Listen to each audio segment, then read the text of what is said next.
Good morning and welcome to the Core Connection. I'm Mira Rubin here with you on Enlightened World Network. And today's topic is potential versus possibility. And we often talk about creating an atmosphere of possibility. And we're gonna look at what the distinction is. Possibility is sort of a generic term that, in contrast to potential is very much an expression of individual essence. So it'll be an interesting conversation. So before we get started, let's just take a minute or two to get present. So let's take a deep breath in through your nose and hold it. And imagine clean, crisp oxygen flooding your lungs, flowing into your bloodstream, nourishing all your cells, all your organs, bringing vital life energy to your body and being. And as you exhale any tension, stress, negativity, fatigue. And now let's take another deep breath in through your nose and hold it. This time, imagine brilliant, bright light lighting you up from the inside out, illuminating, electrifying, and energizing all your cells, all your organs, bringing vital life energy to create a brilliant beam of light and energy from your heart out into the world. And as you exhale any remaining tension, stress, negativity, fatigue. And now let's press our palms together, vigorously rub your hands together to feel the pressure, the motion, the friction, the temperature, and the tickling and tingling when you stop.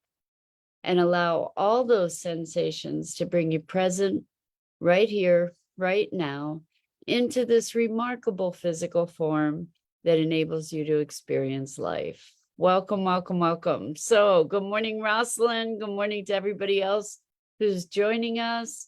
We're going to be talking about potential and possibility and what the distinction is. So when we want to create a world of possibility. That means it's kind of generic. It's, anything is possible. However, when we look at potential is more specific. Potential is inextricably connected to essence. So when we talk about essence, we each have a distinctive essence, a beingness that is unique to us in its expression. It is sort of the seed from which our individual lives sprout. It is the nuance and individuation, shall we say, from which each of us arise in our expression in the world. And from that place of essence, there are certain potentials. There are certain talents, skills, interests, quirks, traits that challenges that identify each of us in our uniqueness, or that help that define each of us in our uniqueness. And so when we talk about potentials, those potentials arise from our connection to that essence. And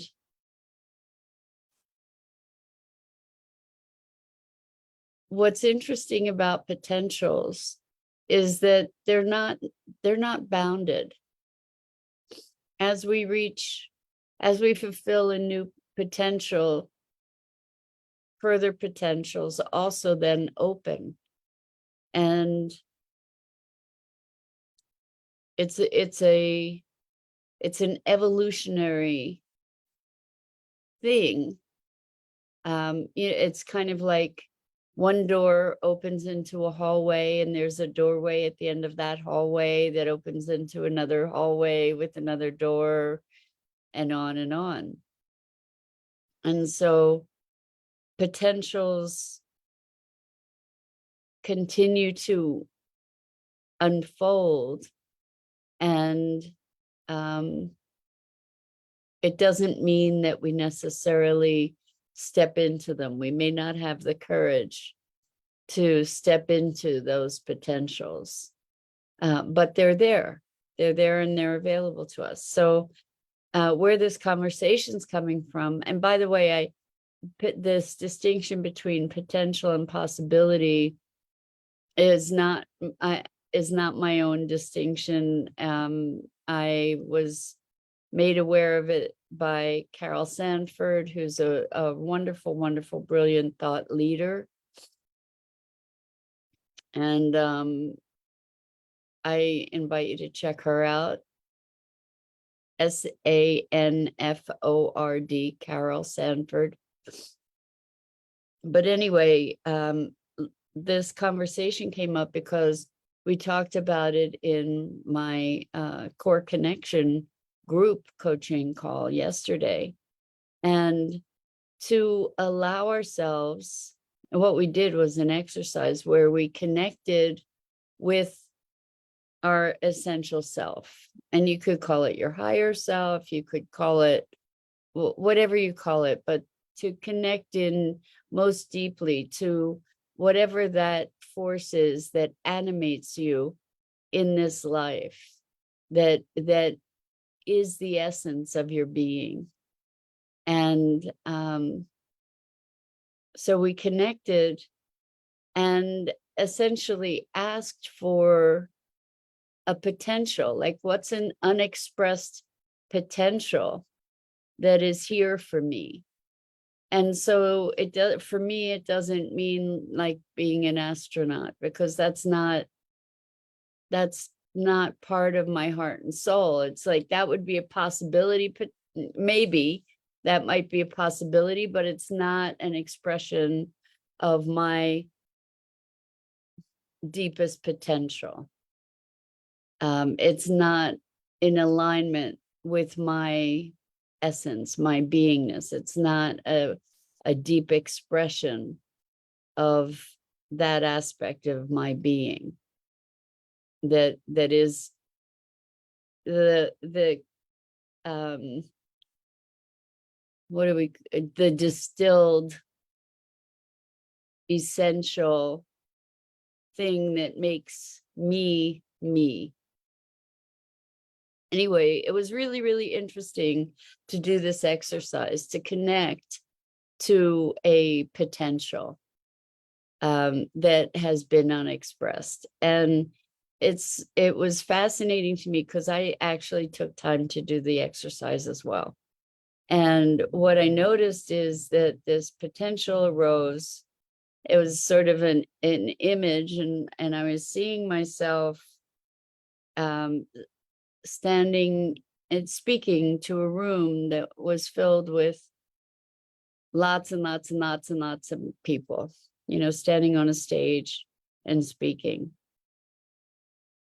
And it was really eye-opening to experience the response that I had to that. And all the emotions that came up, emotions about avoidance, emotions about fear, all these different scenarios that would go on in my head around it. I noticed the resistance to it. I noticed that I had all these justifications, rationalizations, resistance, all kinds of stuff came up for me, wanting to kind of run the other way. It was really, really fascinating. And then I allowed myself to just relax and allow that potential to emerge, whatever it is, without without judgment, without trying to control it, to just, without trying to resist it or push it away or embrace it for that matter, just to allow for it to be a potential. And it was this whole process, and it was very fascinating to hear other people also share what was available to them when they connected to their essence and their as yet unexpressed potential. There was a bigness about this unexpressed potential that can be really, really intimidating. And one of the people said that they just had this deep experience of nausea in the face of it. And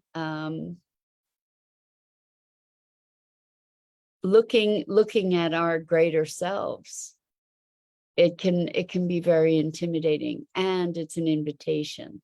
It's an invitation to rise. So Rosalind says, I'm trying to use the words as an exercise, potential versus possible. There is the potential I am going to offer energetic wellness. There are different possible healing modalities that will be stacked, utilized during a session. Surely, Rosalind, you can use the words in that way. What the potential that we're speaking of in this context, and it's very specialized context, is that your essence, based on what you're saying here and my limited knowing of you, there is a drive within you, an essence of being a healer, being a contribution, being a support for others, providing that kind of comfort, that nurturing, that healing to others. And so the potential is that you will be an energy healer. That's one of the potentials for your expression, is to be an energy healer or an energy worker. That's a potential for you. And so you've been moving toward this, the expression of this potential for some time. The modalities, who knows what those modalities will be?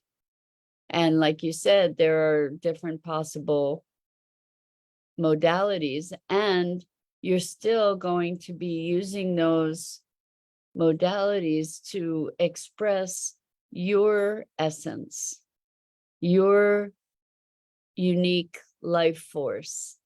And that is where we talk about expressing your potential. And it doesn't have to look a particular way. So, for example,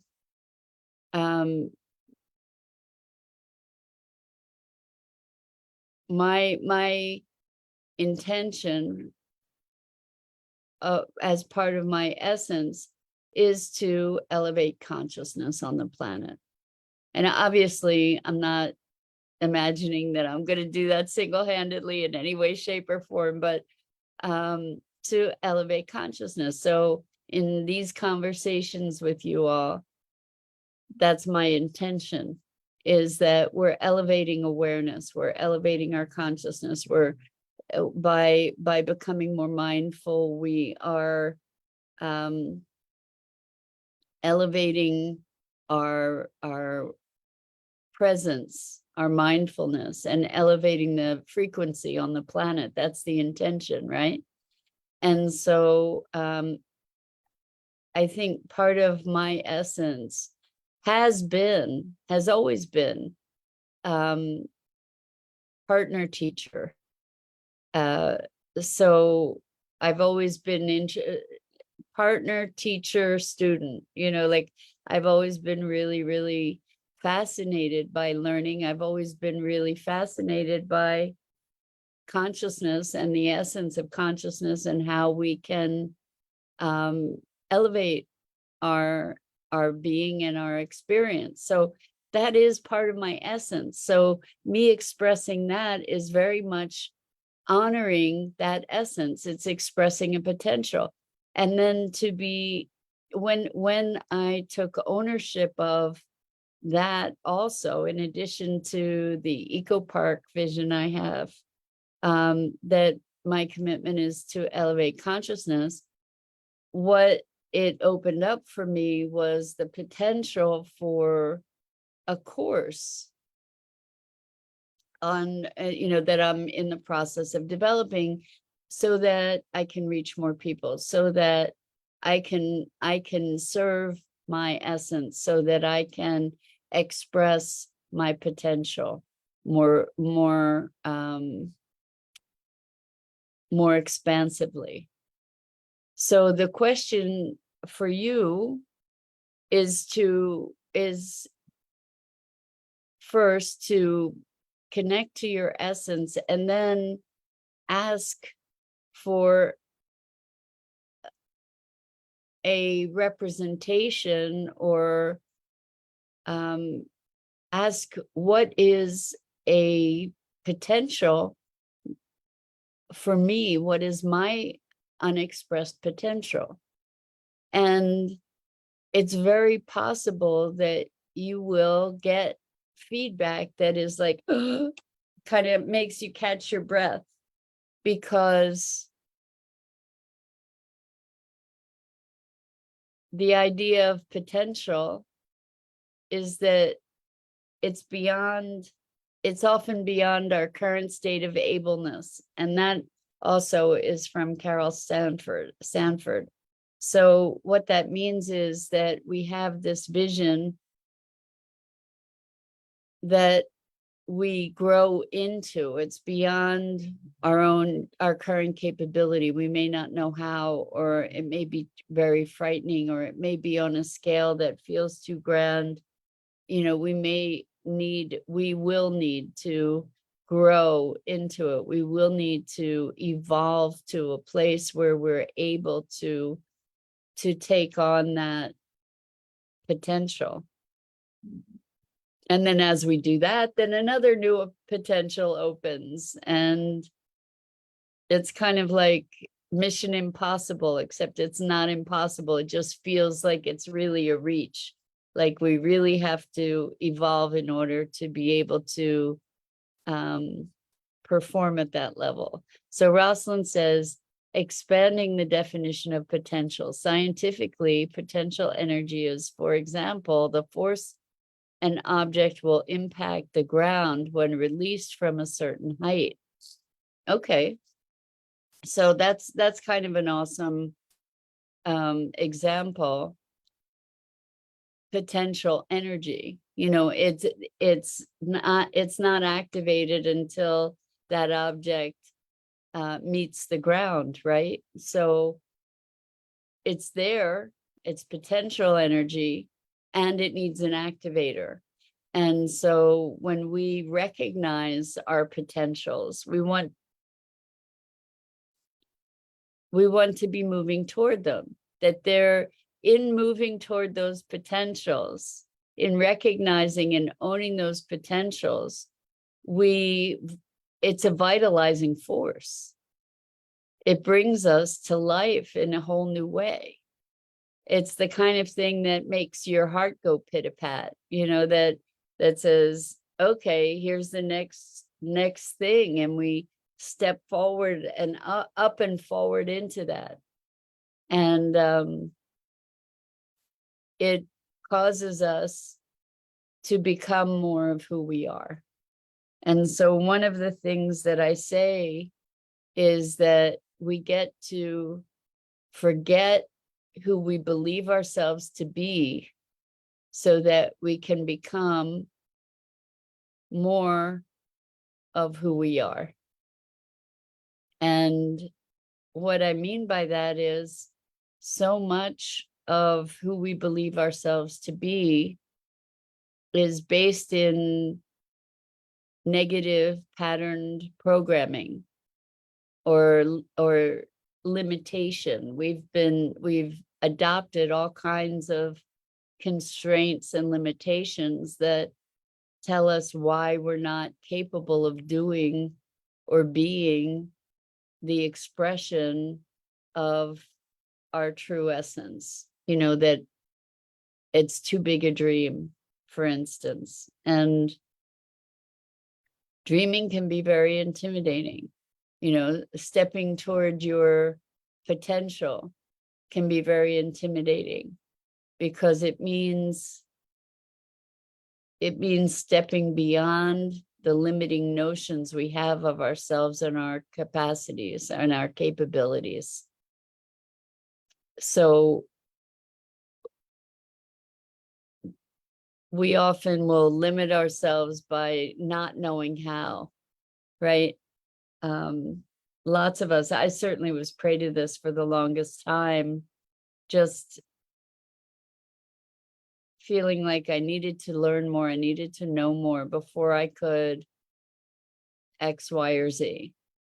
So I taught for 18 years. I had an Adobe software training center, teaching Photoshop and Illustrator and design, all the Adobe software.